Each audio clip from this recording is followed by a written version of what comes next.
Welcome everybody to Intensity Broadcasting Podcast number 6. My name's Josh Hall. I'm joined tonight by Atlee Atman Weiss and Joe Wright. How you gentlemen doing tonight? Man, I'm doing awesome. Again, just got done watching the NASCAR race. I know Joe's guy won, Mr. Ryan Blaney. You How do you know feel it. about that, Joe? Oh, you know it. I actually didn't get to watch it, which sucks because I was busy doing family stuff. But man, my brother called me. He's like, "Joe, you won! You freaking won!" I'm like, "Yeah, yeah." Kyle Busch still hasn't won, Dave. By the way. Yeah, Kyle Busch, maybe he's going to have another season like last year where he just didn't win until the very, very end. But Mm, yeah, so uh, small stuff on the iRacing front here. They had a couple fixes to the simulator. Nothing too big. They added a couple more cars for AI. The Audi, the BMW, the McLaren, the Porsche. Um, okay. they changed the smoke a little bit to make it. I guess some people are complaining it was a little too thick, so they changed the brightness just a little bit. But my favorite thing that they did was the uh, Dallara F3s were having issues with the driver's heads not being there. So their exact words were the iRacing surgeons did reattach their heads, and Okay. the drivers were only complaining of a mild neck pain. So we're good there. Okay. And Good to obviously know. they took the damage away from the um, 87 cars and the new update. So some of the cars Why, rolled back because why of they that. take those away? There was some issue with the street stock too. There were some issues with the servers crashing. People were having issues where, and they said it was had to do with the algorithm with the tires popping off and popping back on. So it actually caused the sim to completely shut down, and I heard it actually caused a couple full servers to lock down. So Oh, Wow. yeah, jeez. so they're working on getting those things back fixed right now. Actually, their exact words were, "We are aware of the reports regarding both the street stocks and the 87 cars. There are reports of users getting kicked from their desktops, games crashing, and screen freezes. We have reason to believe recent changes to the new damage model may be the root cause and are working on updates. Please expect some updates in regards to these issues in the planned patch tomorrow." That was on the 16th. Race at your own risk in these vehicles for the time being, and we apologize for the inconvenience and understanding. That was Alex Gustafson's exact post on the 16th of March. So they know about it, they're fixing it, and I'm sure they're going to get that worked out. I mean, it's it's still all new to them, the whole damage model. I think, personally, I think it looks Hmm. great when it works.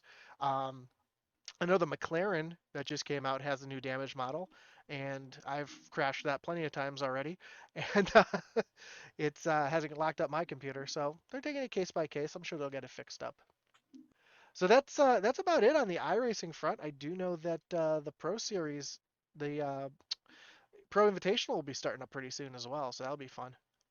So Okay. we've been in the super speedway racing for about 2 weeks with the new draft model. Some people are finding some success with ways to get around and things like that. We talked about maybe it taking a week or two for people to get used to it. But any changes coming for that? I know a lot of people are still complaining about it. Not yet, not yet. I mean, I think. Well, Joe, you can attest to this because we can go way back. Remember when tandem drafting was a thing, and Right, everybody hated the tandem drafting. right. Everybody hated it. They complained about I it. loved And then exactly. And then it. we grew and we started making sets and we started understanding it and we started to enjoy it. And then they took Right, it away from us. And we were upset because they got rid of the tandem drafting. right, right. So I think because it's new, and from what I've heard by a lot of the guys, Anthony Alfredo's been talking about it day in and day out. He says it's the most realistic super speedway package he's ever felt on a racing game or sim.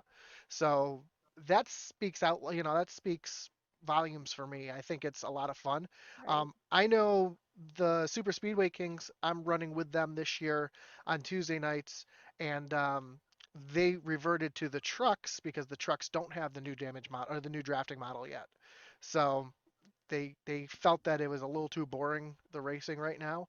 I think once people start making sets and really understanding how it works, I think it'll change around quite a bit. Yeah, I I agree. agree with you in that sense. And I also think like once you get used to how it works, right, and being able to take 5 or 6 cars and beat up on two of them, you know, Yeah, and like it's just a matter of working out the kinks, and I think it'll come back. But I did notice, so it was in there Friday night and hosted races, checking them out, and going through the list. These are people have Talladega races up, but one, two, maybe people in them with the time running out. Full races being left on the table for people because they just not wanting to deal with it or ride on the low line for 40 or 50 laps and not do anything. So yeah, I've noticed that Mitch Qualls races tend to only have like 15 or 20 people when they used to have, A bunch, a full right? field. tons, tons. Yeah. But like I said, me personally, I enjoy it. I really do. Um, I've had some good luck with it. I found that dragging the brake and slowing yourself down to catch somebody to you makes a big difference, but that's just me. Yep. But we got some other stuff going on. We got to introduce our guest. Atlee, take it away. So I am very excited to be the one to introduce our guest for the podcast, Brian Knutti. Now, our fans are very familiar with Brian from the iOS iRacing Oval Series, but they may not know about his credentials as a real life racer. Now, he was a former dirt track racer at Petaluma Speedway, and he raced from 2004 to 2007 in 3 different series: the mini stocks, the pro stocks, and the super stocks. He was the 2004 Mini Stock Rookie of the Year, the 2005 Pro Stock Rookie of the Year, and then he actually won a championship. He was the 2006 Pro Stock Champion, and overall, in dirt racing, he had 22 wins across those 3 series, and he never missed an A main. He joined iRacing. He was a pandemic racer. He joined iRacing in April of 2020, where in official races he has 4 oval wins, 3 dirt wins, and 3 road wins. And in real life, he is currently racing in Lucky Dog Endurance Racing for two-stroke racing in a 1986 Mazda RX-7. And professionally, he is the creative genius behind Gill's dump truck service and Pizzeria, where he currently serves as the chief strategist and director of marketing. And lastly, I knew it. Yes, that's what I was going for. I was going for a laugh. And then lastly, he is the racing coach and mentor to Mr. Isaiah Gill. Welcome, Brian Nudie. So without further How's ado, it let's going? welcome Brian Nudie. How you doing tonight, Brian? I'm doing good. How about you guys yourself? Doing great, man. That's awesome. So driving coach, so are we working on restarts too? Has that been the main focus? Our main focus has been restarts, as you know, as the GIFs will tell you that has been our biggest concern. But he was actually able to hold it off in the truck race this weekend, and Mm-hmm. he was actually able to get a win there in the bag, and that was pretty awesome. Yeah, so Nudie, and I've had the pleasure of being on track with you, right? And you say you only, according to Atman, you just started back in the beginning of the pandemic. What brought you to Mm-hmm. iRacing? Well, I always wanted to do it. I always wanted to be an iRacer, and it always looked like it was fun. It was just like I really didn't have the time because I was actually really big into slot car racing, and I was actually traveling all over the country and actually traveled to the UK last year to race in the World Championships for that. And so that was taking up the majority of my time. But when that got shut down, couldn't do it. So I had a wheel already. I had a Thrustmaster T150, and I had a coworker who loved building computers, so I just had him build me one and got a little setup going. And I basically got it for dirt, loved it, joined it for the dirt, and I met guys like Brett Merle and Brian Jr. and Isaiah, and I met all those guys in a different series, and then that's when I kind of got hooked on the asphalt. Awesome. Well, besides iRacing, I mean, what made you get into real racing with like the dirt and stuff? So my dad, he raced for a really long time out at the local dirt track, and he was he just always had a car. He was always out there. I just grew up around it. It was right in my local town, so I was there every Saturday night, rooting and cheering him on. And then eventually I got old enough to where I could afford my own car, bought my own car, and then started racing the mini stocks. He was racing in the pro stocks at the time, and uh, yeah, that's basically how I got started in that. It was, and he currently works for a racing team right now, so he still builds cars on like a pro level, and he travels all over the country right now doing that. Well, that's pretty cool. So slot cars, huh? That's a pretty interesting one. I know a lot of people myself who are really big into it. What kind of were you running modified slot cars, or was there a division you were in specifically? So we run 124 Eurosports, which is they're basically unlimited uh, spring steel chassis and unlimited motors, and they get very expensive. And they when they go around the track, it doesn't even look like it's real. Yeah, they say if you want to make anything expensive, just put racing in front of it. I agree That's 100%. true. Yeah, I So mean, Nudie, oh good, I admin. was just saying that I used to have over that I used to have an RC track, and they would put so much money into those RC cars just to have them like all set up for the track. I mean, it's crazy how much money people dump Oh into like yeah, slot cars and RC cars and stuff. Yeah, we had a yeah. I good mean, friend, Jason Yacht, who used to do that as well, at man. So, yeah, I mean, Sweet. and I mean, I barely put any money into mine, and or I mean, I put at least what I felt would be a lot of money, but compared to some of the other guys, it's just I'm tossing nickels at it. so we saw you do the road track stuff in real life, and we've seen you dominate at the road tracks. As long as you didn't get taken out in iRacing as well. But does that what translates for you? First of all, and then second of all, um, like what would you give a new guy as a tip to get themselves right in iRacing? To give a new guy a tip, man, Good question. I would say try to learn. Try to biggest thing I'd say get your monitor set in the right spot.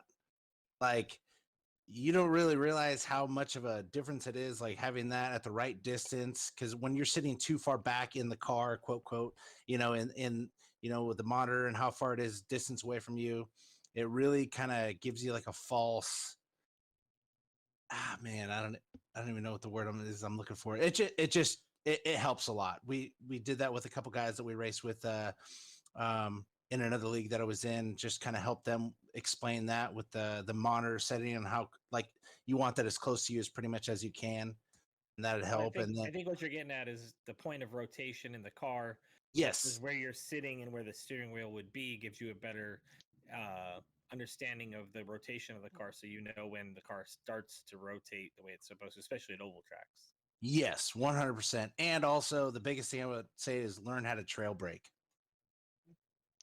Yep, that's a big one. A lot of people run their tires off because they don't trail brake. They lift and smash, and that's bad. Yeah, people that act like their throttle is just a light switch, that's when you just burn your tires off. It's not. Correct. All right, so Josh is supposed to be on the truck team. What's going on here? What? What? Nothing. Oh. Josh is supposed to be on our truck team coming up this next season in Right. iOS, but I You said last Ah. episode. might You, have to turn that light switch off. Oh no, I'm just gonna paint I'm just gonna paint my truck as Mr. Plow and just have at There it. you go. All right, yeah, man. well, you've got 22 wins on dirt, and then you have 10 iRacing wins. I gotta ask. I mean, what is your most memorable racing win, and why? Why was it so memorable? My most memorable racing win would have to be my first ever win in the pro stocks. It was my very first start. And Oh, my dad, it was actually my dad. He won the championship that same night. So it was the very last race of the year. And he locked up the championship. And that's when I had gotten my car ready to run out there as well. And yeah, it was just emotional race, uh, I didn't have the gearing that the one guy I was racing against the whole time. He would get me on every restart. But then after about 2, 3 laps, I could run it back down and I would just go blowing past him. And we ended up having a little bit of a green flag run there at the end. And I was able to get the win and, pulling into the infield and my dad being right there it was just a cool experience. it's awesome that you remember that. Yeah. That's really cool. My favorite question I gotta ask you, I ask everybody, what is your favorite track to in real life to go to either race or watch a race or both?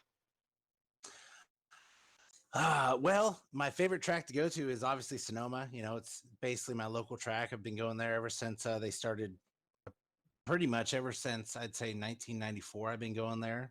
Wow. Uh, and I, I've missed a couple of years here and there, but the majority of the time I've probably gone three-quarters of the races that they've actually had there. And then, but 2 or 3 years ago, I went to the Richmond race. I got a brother-in-law and my sister. They live out in Virginia. Joe knows about that. He says hi, boats. And um, went to Richmond. And Richmond's always been one of my favorite short tracks to go just watch on TV and just actually even race on iRacing. And it was just awesome to go there. But I actually didn't realize how loud the cars are on an actual circle track compared Right? to a road course. And everybody had earplugs in. My sister, my brother-in-law, my wife, they all had the earplugs in. And I was like, oh, whatever, I'll be fine. And they went 100 green flag laps before the first stage. And when the caution came out, all I heard was and it That's took about awesome. 3 days to get my hearing back, but it was awesome. Yeah, I So remember my Brian, first at New Hampshire, same thing. The first time I ever experienced those cars, it's incredible. And I noticed when the pictures you have of Sonoma, it's green, which is weird. It is very weird. Yeah, it's just it's the seasons out here. We get all that rain during the winter, or well, I mean a decent amount of rain, and it's all nice and green, not like what you're used to seeing on TV. and you're gonna be going there again this year, I heard as well, right? Well, actually, that was the one race this year. Our next race that we're trying to get to is in Portland, but we don't know if we're going to make that race. I gotcha. Uh, but then next season, or later this season, we're going to be doing Thunder Hill, and then next season we're going to be doing Laguna Seca and in January and Sonoma in February. So back to back. That's awesome. Awesome, awesome. And Awesome. that side note of Nudie saying that I know his family in Richmond. So there's a little backstory. iRacing brings people together. We all have a common interest in racing, right? And you get to talking to somebody late at night one night, and you find out you actually work with some guy that lives across the country's brother-in-law. So Yeah.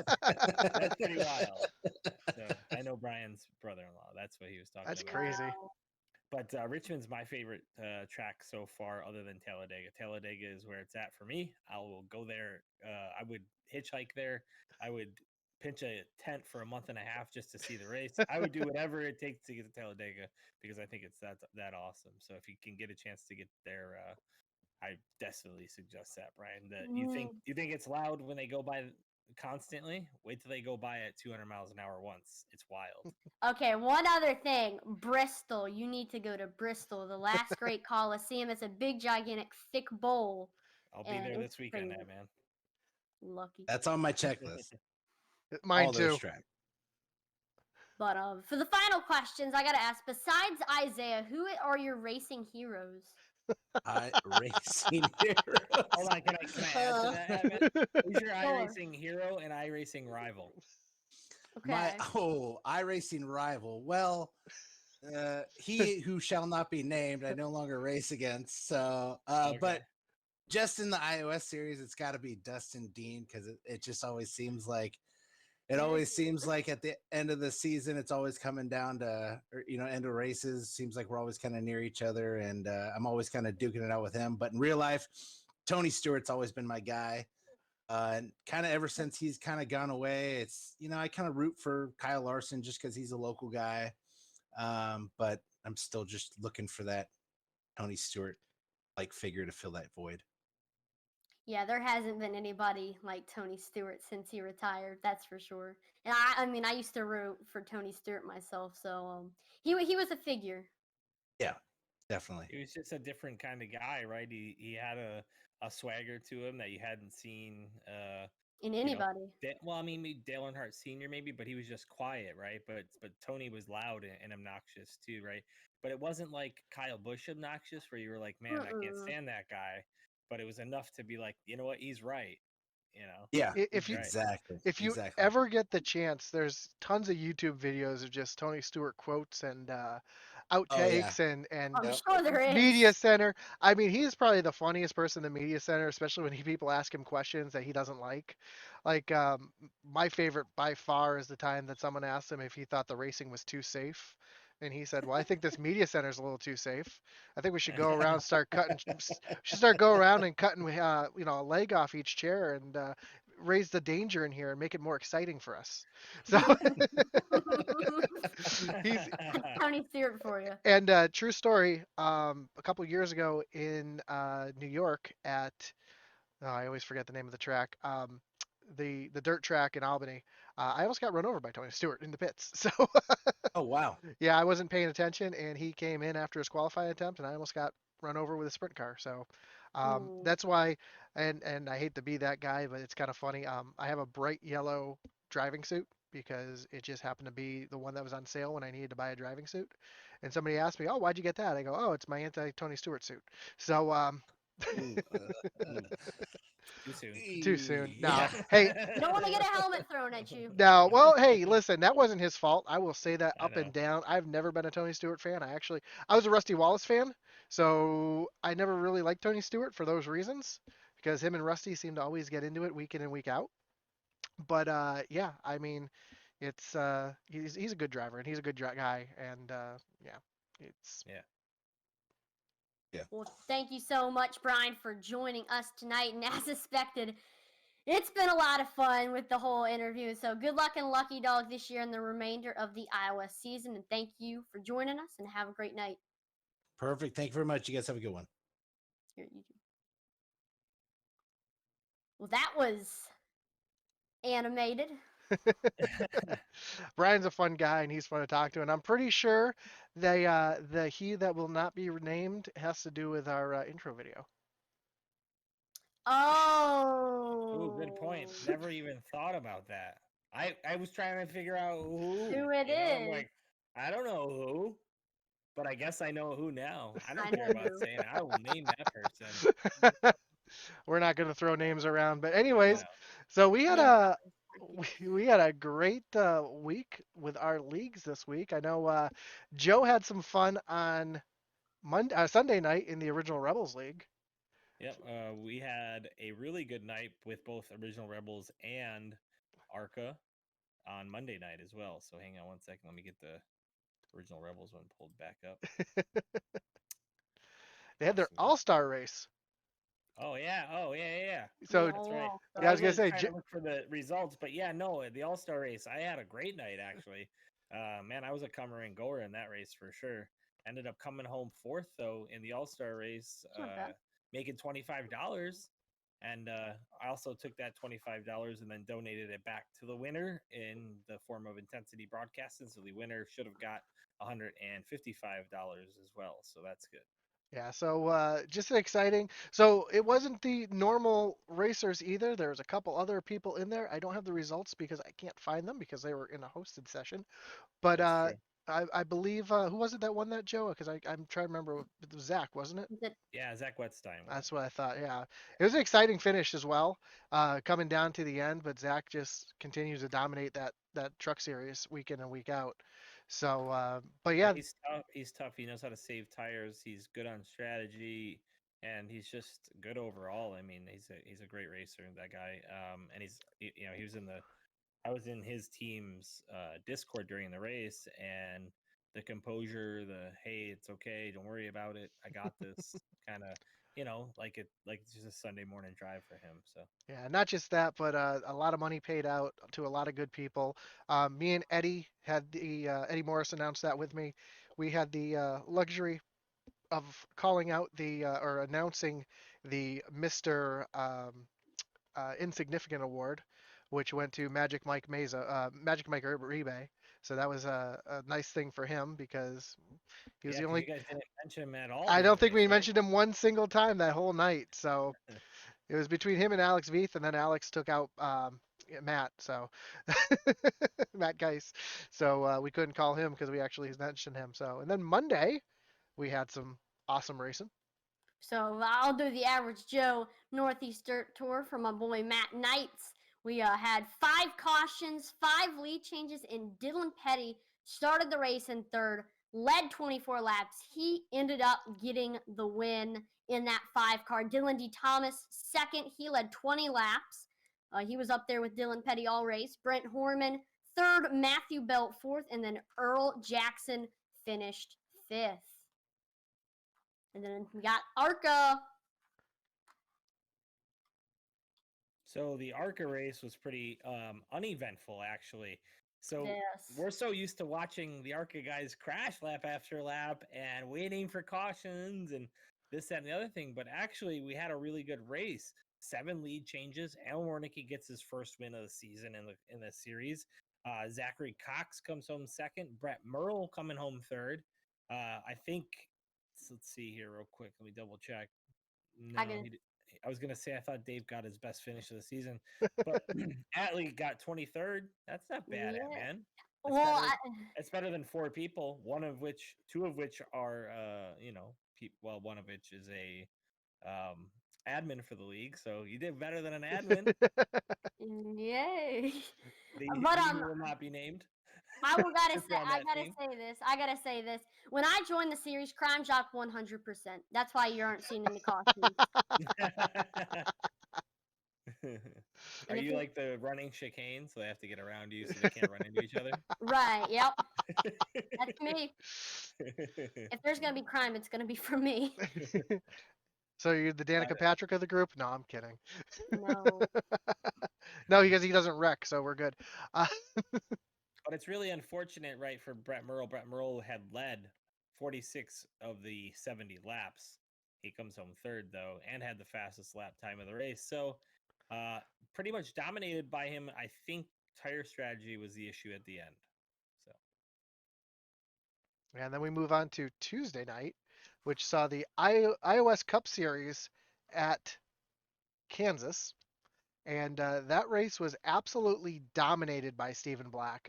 Stephen Black led 58 out of 125 laps, and did not end up winning the race, and did not even end up in the top 5. Or he actually ended up 5th. I take that back. It saw Dakota Camper leading 8 laps to take the win. Kyle Mays came in second, Zachary Cox third, and our guest tonight, Brian Knutti, came in fourth. And it just happened that those guys that I just mentioned pit early, saved tires, saved a set of tires in the pit wall, and a caution came out with about 10 laps to go, and then another one came out with about 5 laps to go, and those guys with the fresh tires drove back from 16th place back up into the top 4. And Stephen Black was just heartbroken. He was, I mean, like I said, he dominated the race. He had the fastest lap. He led the most laps, and Wow. he started on the pole and ended up 5th. But good race though. 13 lead changes, 6 cautions, green flag pit stops. Joe had a pretty good race too. no, I didn't. I thought, Nah, I three thought, laps, 3 laps down on Tuesday night in oh, that's what it was. I thought the you led some laps the on cup. Tuesday. I take I that had back. an issue with my VR during that race, put me a lap or two behind, and then uh, I was climbing my way back into it, but it's just you get 2 or 3 laps down, it's almost impossible. The guys who go a lap down on the incidents are the ones that get the next lap back. So and with a green flag run the way it was, it wasn't happening. So Gotcha. So it was in the truck series where you had a much better run. yeah. So then Wednesday we had the short track series. Short track series, yep. So we saw 4 cautions, 2 lead changes, and the cool thing about this race is because we had the biggest field that we ever had, but something didn't change. Brendan Queen got the win. He led 97 laps, with the only other laps being led by Daniel Folds because he went in to take tires. This was at Martinsville, and tires came into play because this was our first 100 lap race. So 100 circuits around Martinsville. Again, Queen got the win. Daniel Folds second. We saw Kyle Meyer third, Blake Stallings fourth, and then Tyler Tomasi finishes fifth. In the final point standings, that was the season finale, saw Brendan Queen get first in points, Kyle Meyer second, Tyler Tomasi third, Daniel Folds fourth, and Blake Stallings fifth. And And Matt Knights finished sixth in points. Hear our producer Dayton in the background, kind of whispering in Yeah. there. And if you were interested in running in season 2, we will have a season 2. Maybe have some recruitment races before the season. Make sure to message Intensity Broadcasting on Facebook, and we can get things hooked up. Send you a link invite, and you can be racing with us on Wednesdays. Practice starts at 7:45. So again, if you're interested, message Intensity Broadcasting on Facebook. And those are some of the best super late model racers on the service, in my opinion, man. Uh, I'm not a great driver, but I can't keep up with these guys, and they're good. some great late model racers and Matt Knights. Uh, Yep. Right? He finished sixth. he did finish sixth in points though. Yeah, he So, did better than me in points. so then after that on Wednesday night we had the iRacing Truck Series race, which saw again Stephen Black dominating the race, starting on pole, led 71 of 101 laps. And again, fastest lap. We had 8 lead changes, 4 cautions, a bunch of green flag pit stops, and Stephen Black finished in fourth off the podium again. We actually saw Isaiah Gill having some great restarts for once to take the win. Devin Buccino and Brian Knutti, your top three. Stephen Black again stayed out on old tires. The top three guys all had brand new tires. I know Joe had a set of tires that he had at the end. Joe ended up coming home in eighth. So Joe, take it. Okay. I know you had a like. This is the race where you actually had a good race. Yeah, well, I actually was a lap down on pit strategy. So I go onto pit road. I go to get tires, and the caution came out. Well, my entry to pit road was bad. I was actually running really well with Nudie up at the front, I think. And I go to pit road, and I didn't really know Nudie was coming. Locked him up, slid through, so I got a little penalty. The caution kind of saves Ooh. me on the penalty, doesn't put me 2 laps down like I would have been had I had to wait on pit road for 40 seconds, but still put me a lap down. So I raced for the lucky dog most of the night, and there's a wreck toward the end of the race that brings out the caution. I think somebody downshifted. I think it was my brother downshifted, spun the car around, coming out of the by accident. Something I don't know. Oh, I Yeah, saw that. yeah, he was So coming he out of the pits. He Oh, but downshifted. remember, Sylvan Seguin gilled it. That was the second. Yeah, I was going to talk about that, but yeah.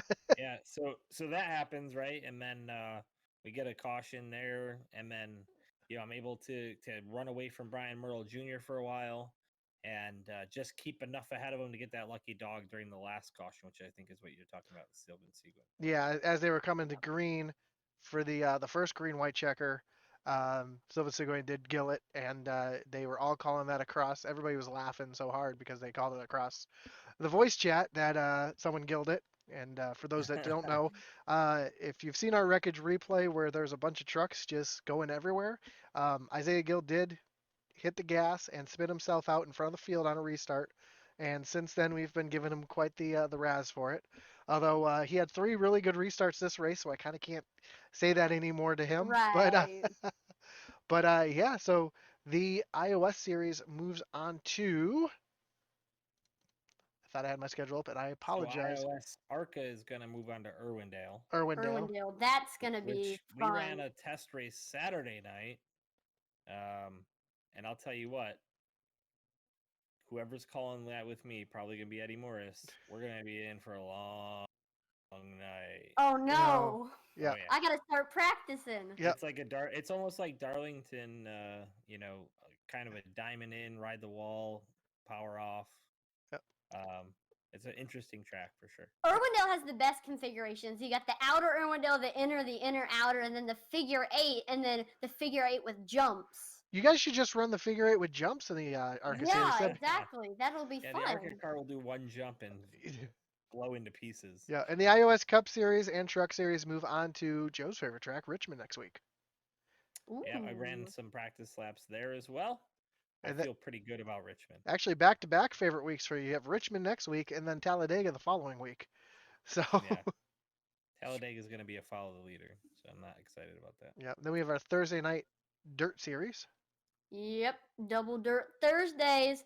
We saw one caution in Dirt Cars Pro Late Model Series presented by Harper Salvage, and we saw one driver dominate the entire race, Will Witt, but we did see John Foskey starting to track him down there in the end. He was only a couple tenths off, but He didn't do anything dirty, which still he ended up coming in second. John Bartlett third, Donnie Bartlett fourth, and then Mason Haney fifth. And the next week is the final race of the season at Lanier. And right now, the point situation: John Bartlett is the leader in points with 477 points. Second place is Will Witt, who won last race, 459 points. 439 for Mick Olofsson, 420 for Donnie Bartlett. And then the next driver after those four is John Foskey, who's 200 points behind them. So there's a huge gap. And then for Iowa's Dirt Dominator Series, he won 2 intensity. I've never seen this before. So if we've ever had a double header, I've never seen the same driver win it twice, and we saw that. Will Witt won the Iowa Dirt Dominator Series, which also had 1 cautions, but a bunch of lead changes. Will Witt led 15, made his way all the way up to the field from 8th. He got the win. Tyler Kinsey, who had been on a 2-race win streak, he got second, and he did actually have to start in the back, because there is a rule in the rule book that says if you win 2 in a row, you got to start in the back. John Bartlett third, Donnie Bartlett fourth, and then Eric Burkholter fifth. So if Kinsey starts in second or on pole, does he win that race, that man? Pretty much, like that. He's got So a that rule's rocket. kind of a good thing. He's if we're with fast. that opportunity, huh? Yeah, He's got a rocket attached to that modified. he is something else, and he is definitely fast. Because I run in that series and I watch it week in and week out, and just the way that he's able to hold the car is unlike anything I've ever seen in anybody else. And Josh, how'd you do in it this week? I came in towards the back. I had a rough go at it. So we raced at Bristol, You and got 10th, top 10. top which is 10. not I bad. did get the 10th. Yep. Um, Bristol was a tough track. It was really slick. It really slicked off, and you try to run the bottom, but it flattens out so much down there that you almost catch the apron and it shoots you back up the track. Um, the the cushion never really came in for that race. I mean, we only had 1 caution. I think it was like lap 8 or something like that. One car spun by himself. That was the only caution we had. Other than that, I mean, it was good racing, but you couldn't get to the bottom, or else you just pushed up the track, and you really couldn't get to the top because there was no cushion to ride. So it was tough, but it was fun. I had a blast. So I mean, I wonder how that might be compared to the NASCAR race. You know, I think if so, the way that the sessions run is everything's carried over. They don't regroom the track before the race, and for the Cup race, they're going to regroom the track before the race starts, so they'll be starting on fresh. We were running on slick from the get go, but Okay. That makes sense. Yeah, this weekend I'm going to be there for the Saturday race at the track, and I'm going to be able to watch qualifying. So I'm kind of interested to see the Cup guys go around for qualifying, and then watch the truck race. It's going to be pretty wild. Man, I've been to the dirt track here in Saluda, but I can't imagine the horsepower that the trucks and the cars are making around there. what's amazing to me is their lap times are only 5 seconds different on iRacing from the dirt to the asphalt. I mean, or the concrete really, because you run Yeah, 15-second laps on the in the Cup car, and then you run 20-second laps on dirt. So it's still fast. I mean, that's flying. yeah. And then our final race of the week, we saw the ISSL Super Speedway Series, and Christian Sanford, he only led 1 lap, which I mean, I guess you'd say he led like the final couple feet, but he only led one lap, and that was the final lap. Christian Sanford gets the win, saw 4 cautions, and there were so many lead changes. Everybody was finally getting comfortable with the new draft package. People were getting brave going up to the top, and all it takes is that good people to get up to the top to create something, and it got going. Garrett I Main was going to second. ask you about that, how it was, because I didn't have a chance to watch it. But was it exciting again? Yes, it was actually it was exciting. Very very clean. It was a fantastic race. And then we saw Jason Maines third, again Garrett Maines second, Brandy Gagnon fourth, and then Justin Botello finishes fifth. Man, So those guys, those last 4 you just named, I feel like they're making money hand over foot each Every week week. at ISSL, and that's why they keep coming back. It that also is true. it also sounds like this is another race where someone only led a couple feet to win the race. Because didn't that True happen a that. couple weeks ago? Yeah, it did. Yep, with Jason Maines. Yep, and He his only father. 1 lap. Yep. So NASCAR racing. Whoop, whoop. Some excitement this weekend. I know the trucks was a pretty good race. I got to see the truck race, and watching Kyle Busch dominate that race was incredible. Yep, Kyle Busch got first, Austin Hill second, Nemechek third. The distance was 4 seconds between Busch and Hill. And one thing to keep in mind is that John Hunter Nemechek is actually on Kyle Busch Motorsports, so he was chasing his boss. I heard an interesting stat. I know you're a stat guy. Um, Kyle Busch Racing has won every single stage at Atlanta ever that the Truck Series have run there in that with that team there. So since Kyle Busch Whoa. Since Motors he started, started yep, running his since team there, yep, since Kyle Busch Motorsports started racing at Atlanta, they've won every single stage that's wild. and every single race. So That is hard to believe. So it might be. I mean, and he didn't. So just moving forward for a second, he didn't do bad today at all. Kyle Busch didn't. Maybe he knows a little something about Atlanta nobody else knows. yeah, because Hunter Nemechek won one of the stages as well. So Right. um, and then I got to shout out my boy Carson Hocevar coming home 12th, having his rookie season, and another top 15. That kid's good. I can't wait to see once he starts getting more comfortable in the trucks. Let's see. So we did see Bill Lester make his first NASCAR National Series Hmm. start since 2007. He finished 7 laps down in 36th, but still, Hey, again, that was. Yep. it's awesome that he got out there. That's awesome. No, I do want to say that Kyle Busch did have one lug nut loose, but that does not affect his finishing position. Hmm.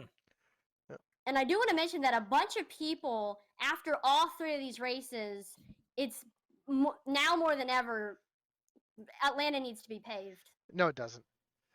You don't think so? No, no. Wasn't there great? I thought there was great racing all weekend. Yeah, they do not want the drivers. The drivers have been telling them year after year, do not repave this track. They do not want that track paved. It has some of the greatest racing. The drivers love it because it wears tires. It causes people to have to put themselves in other places on the Character. track. It's got character, and I think it is, if I'm not mistaken, it is the oldest surface on the Cup Series schedule. It is, So and but I do know they've been talking about it. And I have, like Atman said, I've heard that they're going to, but yep, I remember a couple drivers saying that if they repaved the place, they wouldn't race it. Ooh. Yeah, that was, and I think it was older drivers. It might have even been like Tony Stewart and Jeff Gordon and Jimmy Johnson like that. Now that they're all retired, I'm sure they might do it. But yeah, that was an actual quote by someone. I can't remember who it was. all right, moving on to Xfinity. Justin Allgaier holding off your man there, Atman, Martin. and coming home with that win. Now, this was Truex's first Xfinity or truck race since 2010. I don't know why he decided to come back, but that was cool to see him in the Xfinity race. And Harrison Burton finishes third. Again, I don't know why he came down More track to time, baby. You more gotta get track it. time. And then he's going to also be in the Bristol truck race as well. So he's dipping his feet back into Xfinity and truck. I like it. Yeah, but overshadowing the win of Allgaier is his teammate, old Noah Gregson. Oh Yeah, gosh, him and Hemrick. Noah Gregson, Hemrick. All right, so I've been paying close attention to this situation because I was super interested in it. Right, I seen the fight. Everybody's probably seen it by now. If not, go check it out. Noah Gregson, Daniel Hemrick get into a physical altercation after the flag. And while Noah Gregson's doing an interview, which is like against all NASCAR rules, like you don't do that to people, right? But also, um, it stems from an incident on pit road.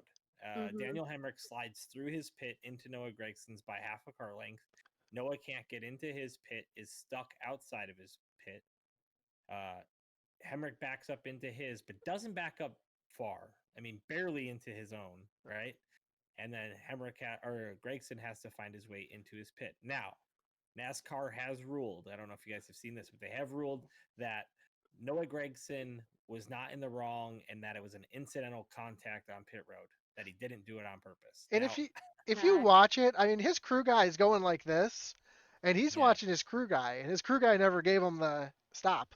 and I'm Right. sure his crew chief could have said stop. So he was Right. just, just as well. You can't So I see. watched the Twitter rant as well, which is the Oh, that's a fun place to exchange be. an exchange between Noah and Daniel Hemrick. Daniel Hemrick says, "Thanks for providing the proof," which was an overhead cam of the pit road. But then he also said, and also they didn't show the camera angle where you flipped me off while backing into me. So is it on Ooh. purpose? Is it not? I don't know. But, you know, it's rightfully so still Noah. This guy slid through the pit. Okay. But Daniel Hemrick starts the physical altercation. It could have been words, it could have been a discussion. But I'll tell you what, I'm impressed with Daniel Hemrick's slip of the first punch. If you watch this in fast motion, like he slips that punch like a dang UFC fighter and then comes back with a right of his own and he catches Noah right in the face. So it was a good fight. I Eh, love fighting. I Yeah, think it's great. I think the funniest part of that whole thing is the camera view. As he's walking away, John Hunter Nemechek comes over and gives him a dap. Because remember Yeah. Garrison and Hunter Nemechek had that issue in the Truck Series in Canada a couple years ago. Yep. I do remember it. And they had the same And same thing go down they where had he kicked him. yeah, as he was celebrating on the front stretch, John Hunter Nemechek comes running over. I think it was Nemechek came running over and tackled him. I don't know. It was a funny one. Yep. And then But Cup. go ahead. So Cup race, Ryan Blaney takes the win. I don't even need to tie. I'm not gonna say anything. Okay. So we saw Kyle Larson second, Bowman third. I mean, it was a pretty good race. We saw Larson get both stage wins, and just I don't know what happened. It's like somebody turned on the gas on Ryan Blaney's car, and he just started to speed right up to Kyle Larson. The Fords finally broke through, right? They Right? finally People got were saying that they got couldn't it. get it done. Yeah, they finally got it going. I mean, he looked better than everybody else did, but I mean, Kyle Larson dominated the race.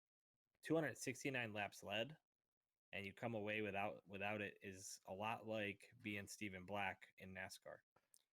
Now, a lot of people are actually comparing this race to the Texas 2015 fall race where Brad Keselowski led 312 laps, and then late in the race, Jimmy Johnson went by him with like only less than 10 to go, just like what happened between Ryan Blaney and Kyle Larson. And the thing is, Ryan Blaney was a Penske car passing a Hendrick car. Jimmy Johnson was a Hendrick car going by a Penske car, so it's kind of reversed there.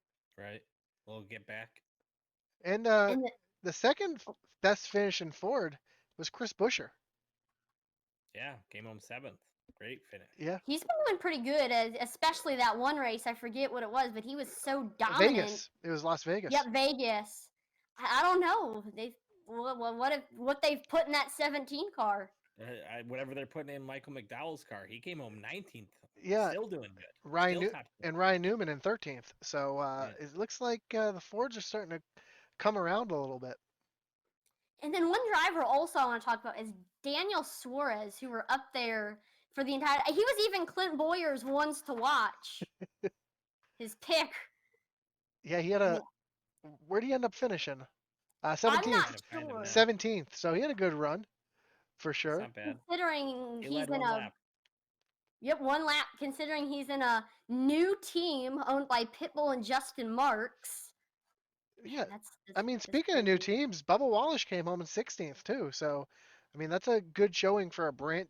That's two brand new teams that kind of started up over the offseason, kind of out of nowheres, and they're outrunning they're outrunning Eric Almirola in the Stewart Haas racing car. They're outrunning, Eric Jones and Tyler Reddick, guys who have been there for a while, and so Yeah, that's 2 weeks in a row now for Bubba Wallace coming home 16th. So that's pretty awesome actually. yeah, So they're showing that consistency. That's where they're at right now. With either with the crew or with the car, but they're 16th. Good. You know. yeah. And one Uh, final stat line before we round it out. This is going to blow everyone's mind. 13 of the last 15 drivers who won a race were all different, except for Chase Elliott, who won Martinsville and Homestead. That's So crazy. that's crazy. Yeah, so this season's been, I've always wondered, and I've been wondering since they implemented the chase, what would happen if more than 16 drivers end up winning, you know, and I think we might actually see that this year. We might have the first round of Maybe. 20. So who would be the one that would be out with the win? Would it be Christopher Bell or would it be McDowell Well, if that happened? I Or think, Maybe they'll retire in points, right? Or would everybody make it in? I think they'd Because have to you let remember them the all one in. year with with the one year with the chase with Jeff Gordon when they first introduced it, he was like the we feel bad for you, but you get to play in the Well, playoffs. that was because of the Michael Waltrip Racing, Clint Boyer, my arm itches and spins the car out. And a couple other teams, I think the Penske teams were paying off the back runners to let people by and hold other You people ain't up. cheating, you ain't trying. And that's true. That's true. So, um, I think if they did have more than 16 winners, that they would have more than 16 drivers in the first round, and then they'd have to right, cut it down to. expanded, I'm pretty sure. Is there? Or Our producer All says there's right, a producer tiebreaker. says there's a tiebreaker. Let's hear about it. Dayton. There you go. All okay, right. So whoever has the most points. And McDowell's not doing too bad. No, So McDowell's. not too shabby. I I believe think he's in he's. the top 12 anyway, right? I was just looking at that right now. So McDowell is currently sitting in 13th in points. Sitting pretty. Okay. So it's still not a bad. He's in that top 16. I think he's in a good position. Um, Chase Elliott. How many non-winners are above him, Josh? You've got Joey Logano. No, Joey won a race, right? Yeah. No, Joey hasn't won a No, race. he didn't. So Denny Hamlin. Danny Hamlin is your points leader. He hasn't won a race. Logano hasn't won a race. Kozlowski has not won a race. Harvick has not won a race. Chase Elliott has not won a race. Austin Dillon has not won a race. Kyle Busch, Alex Bowman, Kurt Busch, and I'm sorry. Alex Bowman is just 1 point behind him. So, yeah. So Kyle Busch would be the last guy that hasn't won a race yet either. So, So unfortunately for McDowell, these are all guys who are probably, I mean, not probably, most likely going to get a win, but maybe not. We saw Kyle Busch last season go without one, so who knows? well, Mm-hmm. I mean, Austin Dillon is probably the only driver. I mean, I'm not taking anything away from him, but he's probably the only driver who has a chance of missing because he didn't get a win. So, I'd say, and then there's a lot of drivers I expect to win this season. Guys like Kurt Busch and Cole Custer, because he ran well last year. I imagine he'll probably be up there again. Um, so yeah, we'll have to see as the season goes on where these guys round out. For sure. Well, And I then think that about wraps it up too, right? yeah, I was gonna Mm-hmm. one more thing I was gonna add going back to that. You also have Ricky Stenhouse sitting in 17th, and with super speedways coming up, he's always a threat. So. That's right. Right, Mm-hmm. right. Old Recky. Oh, that guy is crazy. Atlee, why don't you take us on home? Well, thank you everybody for watching the Intensity Broadcasting podcast. Make sure to like, follow, and subscribe to Intensity Broadcasting on Twitch, YouTube, and Facebook, as we are on the road to 2,000 followers on Facebook and 1,000 still on Twitch and YouTube. So make sure to do that. I think we can reach those goals as an iRacing and racing community. And then also check us out on Twitter. I haven't implemented a goal, but I think we're going for 50 followers on Twitter. So make sure to check us out on there as well. I love interacting with the fans, asking questions. My last question was, if you could go back to any NASCAR decade, 70s, 80s, 90s, or early 2000s, what would you go back to? And majority of the people said 80s NASCAR. They'd Oh want to go man, back to. I loved it. Man, I grew up in it. I was able to be at the track every weekend. The atmosphere was different. The fan experience was different. You could walk in the garage area and talk to the drivers. Nobody stopped you. It was just a different world back then. So yeah, I'm with them. 80s for sure. See, I'm Mhm. in the '90s crowd because that's when I really started watching, and those cars were just like nothing else you saw. Especially the early '90s. Especially, I was a Rusty Walls fan growing up, so that old Grand Prix body, it's just classic to me. And it's probably one of my favorite looking race cars ever. And then also, just remember the Intensity Broadcasting podcast will always be on Facebook, YouTube, Spotify, Apple Podcasts, and Google Podcasts, so you'll always know when we make a new podcast. I'm Atlee Atman-Weiss on behalf of the entire Intensity Broadcasting team. Thank you for watching, and we'll see you next time. Over and out.